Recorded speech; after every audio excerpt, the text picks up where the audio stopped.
नमस्कार, पांचजन्य के इस विशेष संवाद में आप सभी का स्वागत है। 23 मार्च 1931 यानी आज ही के दिन 23 मार्च के दिन ही तीन बलिदानियों को याद किया जाता है, भगत सिंह, सुखदेव और राजगुरु, जिन्हें लाहौर की जेल में फांसी दे दी गई थी। देश के लिए कुर्बान होने वाले इन तीनों बलिदानियों को हमेशा याद किया जाता है, लेकिन साथ ही साथ एक बहस हमेशा रहती है कि क्या भगत सिंह वामपंथी थे या फिर राष्ट्रवादी थे।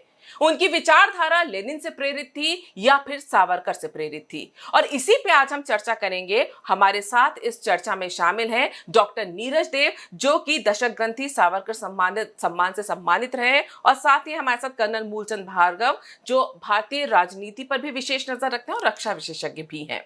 आप दोनों का पांचजन्य में बहुत बहुत स्वागत है। सबसे पहले नीरज जी, मैं आपसे शुरू करूंगी क्योंकि आपने इस पे गहन अध्ययन भी किया है।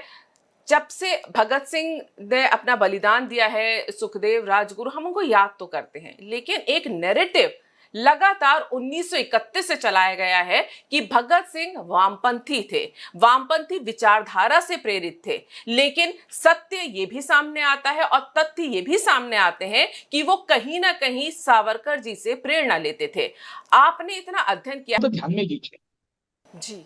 सावरकर से पहले और सावरकर के पश्चात बहुत सारे क्रांतिकारी भारत में हुए, यानी वासुदेव बलवंत फड़के से लेकर सरदार उधम सिंह तक। लेकिन सावरकर उनमें अनूठे थे क्योंकि सावरकर ने सशस्त्र क्रांति के लिए तत्व ज्ञान रचा था, दर्शन शास्त्र रचा था। और वो दर्शन शास्त्र उनके दो किताबों से निकलता है।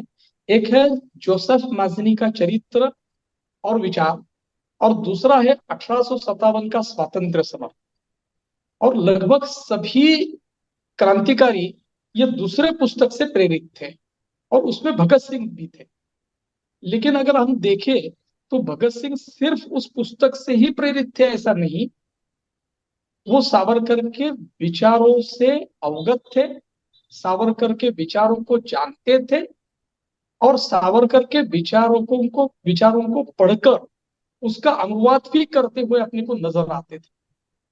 जो मैंने एक आर्टिकल पहले पांचजन्य में ऑलरेडी पब्लिश हो चुका है, उसमें मैंने उसका बहुत सारा विवरण दिया हुआ है, जो आपने भी शायद देखा होगा। जी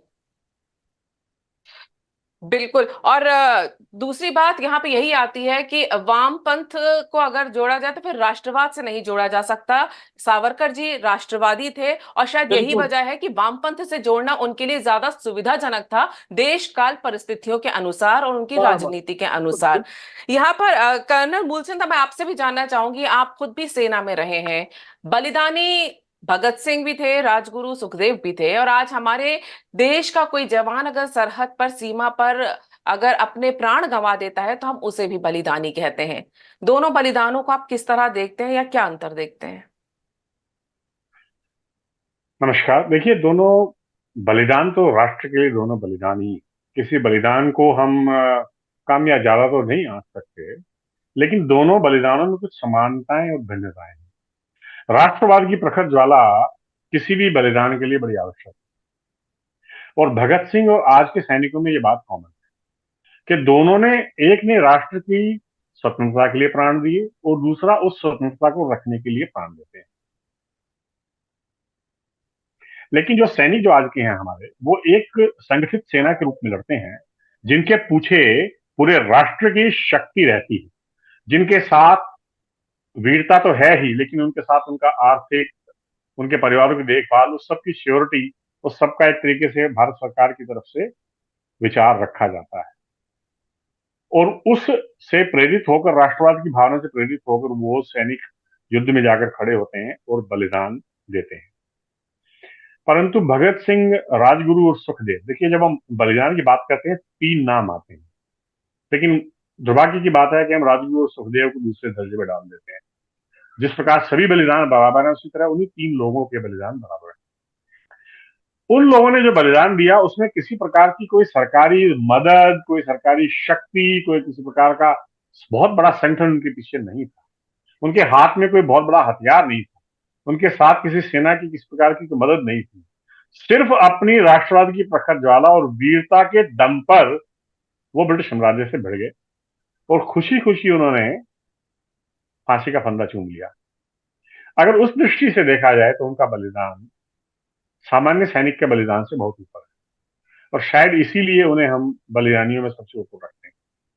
लेकिन बलिदान बलिदान है, इसको कम ज्यादा करके नहीं आंका जा सकता।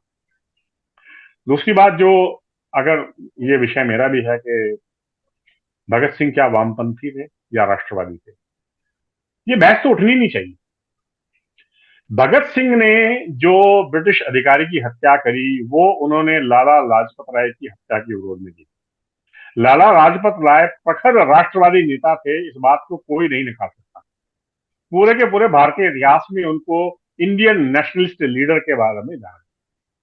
अगर भगत सिंह राष्ट्रवादी नहीं थे तो उनको किसी राष्ट्रवादी नेता के मरे जाने से पीड़ा क्यों होती?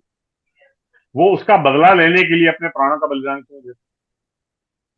पहली बात। दूसरी बात, ये जो वामपंथी विचारधारा है ना, ये शब्दों को हथियाने में बड़ी महारत रखती है। कुछ शब्द इन्होंने स्वयं से हथिया लिए हैं, जिनमें से दो शब्द विशेष रूप से, एक क्रांति और दूसरा मानवाधिकार। जबकि क्रांतियां तो वामपंथियों के होने से पहले भारत में होती आई है। 1857 में जब क्रांति भारत की हुई, वामपंथ का जन्म भी नहीं हुआ।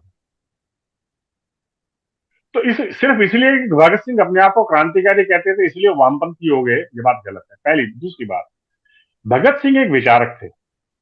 भगत सिंह ने सभी प्रकार के विचारों को पढ़ा, उसमें वामपंथ भी शामिल है। और युवा के रूप में उस समय जो वामपंथ की जो दृष्टि गढ़ी गई थी कि ये गरीबों के लिए है और ये बेसहारा बुर्जुआ प्रलोत्रित और सर्वहारा के लिए है, कोई भी युवक जिसके मन में क्रांति की ज्वाला होगी वो उन विचारों से प्रभावित हो सकता है। लेकिन भगत सिंह 23 वर्ष की आयु में बलिदानी हो गए। उनको जो वो मेच्योरिटी वाला ज्ञान जो थोड़ा बहुत लगता है, जो सीखते, जब उन्हें असलियत वामपंथ की पता लगती, शायद वो वामपंथी को गाली देने वाले या उन लोगों को धुतकारने वाले सबसे बड़े राष्ट्रवादी बनते। जब उनको ये पता लगता है कि किस प्रकार लेनिन ने बंद कमरे में अपने डायरेक्शन में जार के 5 छोटे बच्चों को बेरहमी से गोली मार दी, या जब उनको ये पता लगता है कि 1941-42 के अंदर किस प्रकार वामपंथियों ने भारत की स्वतंत्रता आंदोलन को छोड़कर ब्रिटिश साम्राज्य का साथ देने का प्रण लिया, अगर भगत सिंह उस समय होते तो वो शायद वामपंथ को तभी दुष्कार देते। तो वामपंथ, उन्होंने विचारधारा पढ़ी थी और वामपंथ की कुछ बातों से वो प्रभावित रहे, उन्होंने पुस्तकें लिखी, उन्होंने बातें लिखी, लेकिन वो वामपंथी थे, राष्ट्रवादी नहीं थे। ये कहना सरासर गलत है, झूठ है। बिल्कुल आप सही बोल रहे हैं, क्योंकि इस तरह से बताया ही इस और तरह जाता है। दूसरी बात, अगर आप उनकी one man is known by his company, अगर आप उनके संगी साथी रहे, चंद्रशेखर आजाद, राजगुरु, सुखदेव, बटुक, सब राष्ट्रवादी थे, उन सब से प्रेरणा लेते थे। ठीक है, उनके आपस में थोड़े विचार मतभेद रहे, उन्होंने अपनी एक आर्टिकल में लिखा भी है, लेकिन अगर वो राष्ट्रवाद के साथ नहीं खड़े होते तो राष्ट्रवादी लोग उनकी मित्र कैसे, उनकी अगुवाई में वो इतनी बड़ी लड़ाई कैसे लड़ी? तो भगत सिंह को वामपंथी कहना उनको बहुत ही संकुचित दायरे में रखने वाली बात। भगत सिंह प्रखर राष्ट्रवादी थे और वो समाजवादी थे, गरीब की, सामान्य व्यक्ति की बात सोचते हैं, जो कोई भी राष्ट्रवादी सोच सकता है, उसमें वामपंथियों का एकाधिकार नहीं है। बिल्कुल। और नीरज जी, जैसे अभी कर्नल मूलचंद जी जिस तरह से बोल रहे थे कि वो भगत सिंह जी लेनिन भी पढ़ते थे, जी को भी पढ़ते थे, तो सिर्फ पढ़ने से अगर आप ये साबित कर दें कि वो वामपंथी थे तो इसके साक्ष्य नहीं इस तरह से मिलते हैं। अगर हम विचारधारा की बात करें तो ऐसे कौन से विचार और विचारधारा थे जो भगत सिंह जी की सावरकर जी से मिलती थी? और दूसरा एक और प्रश्न जो बार बार उठता है कि ये भी कहा जाता है कि सावरकर जी भी भगत सिंह जी को पसंद करते थे, लेकिन ये भी कहा जाता है कि जब वो जेल में थे उनकी फांसी रुकवाने की उन्होंने कोशिश नहीं की। इसको लेके किस तरह के तथ्य, तर्क और साक्ष्य हैं? नहीं, पहली बात ऐसा है, इसमें आपने 2-3 सवाल इकट्ठा कर लिए हैं। हम लास्ट सवाल पर पहले जाएंगे कि सावरकर जी ने भगत सिंह की फांसी रुकवाने की कोशिश नहीं की। ऐसा भी कहा जाता है कि उनको मिलने के लिए नहीं गए, वो खुद बैरिस्टर थे, फिर भी उन्होंने कुछ नहीं किया। ये सरासर गलत बात है। पहली बात ये कि सावरकर जी का बैरिस्टर का जो उपाधि थी वो अंग्रेजों ने उनको प्रदान ही नहीं की थी। वो प्रदान इसलिए नहीं की थी कि वो प्रखर राष्ट्रवादी थे और साम्राज्यवाद के खिलाफ थे, इसलिए उनको बैरिस्टर की उपाधि ही नहीं दी गई। दूसरी बात, जब भगत सिंह को फांसी की सजा हुई उस समय सावरकर जी भी नजरबंद थे, उन्हें रत्नागिरी से बाहर निकलना भी संभव नहीं था। यानी सावरकर जी को मिलने के लिए लोग रत्नागिरी में जाते थे, सावरकर जी रत्नागिरी से बाहर नहीं जा सकते थे। यानी गांधी जी भी उनको मिलने के लिए रत्नागिरी गए थे।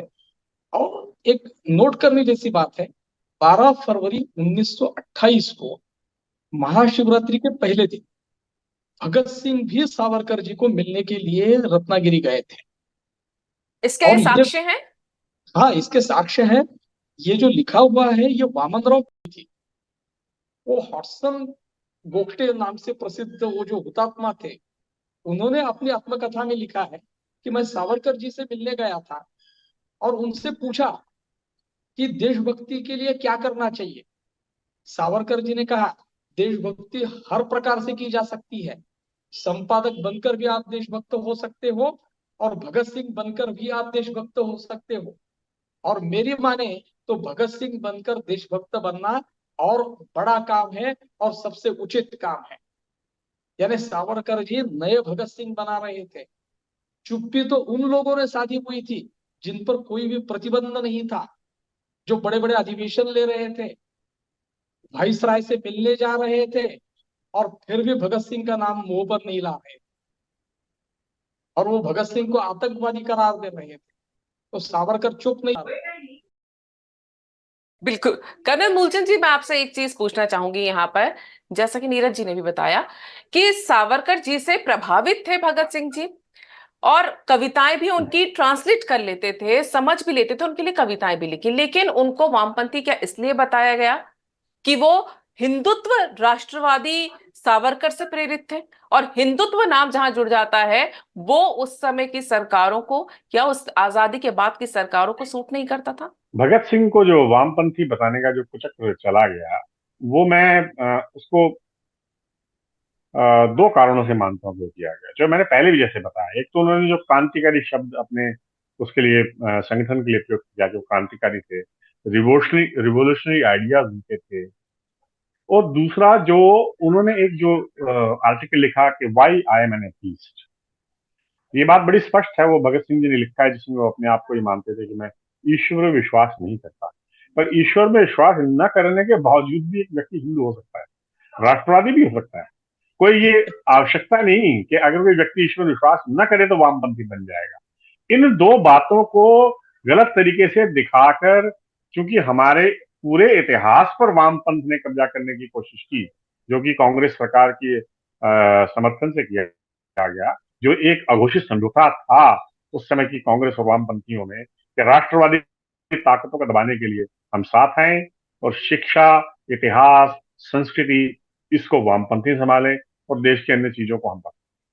तो उस कुचक्र के कारण जो था, जो उन्हें कुछ एबरेशंस, जो ऐसी चीजें मिली जो उनसे कहीं ना मिलते जुलते थे, उसके जरिए उन्होंने ये दिखाने की कोशिश की कि वो वामपंथी थे, जबकि भगत सिंह प्रखर राष्ट्रवादी थे। क्योंकि उनकी जो जो अगर उनकी जो आप जो भी गतिविधि देखें, वो भारत राष्ट्र को ब्रिटिश साम्राज्य से आजाद कराने के लिए, स्वतंत्र कराने के लिए पूरा बलिदान उनका उस पर केंद्रित था। ये वामपंथ की विचारधारा नहीं। वामपंथियों ने कभी भी किसी एक राष्ट्र की आजादी के लिए, स्वतंत्रता के लिए कोई लड़ाई नहीं लड़ी।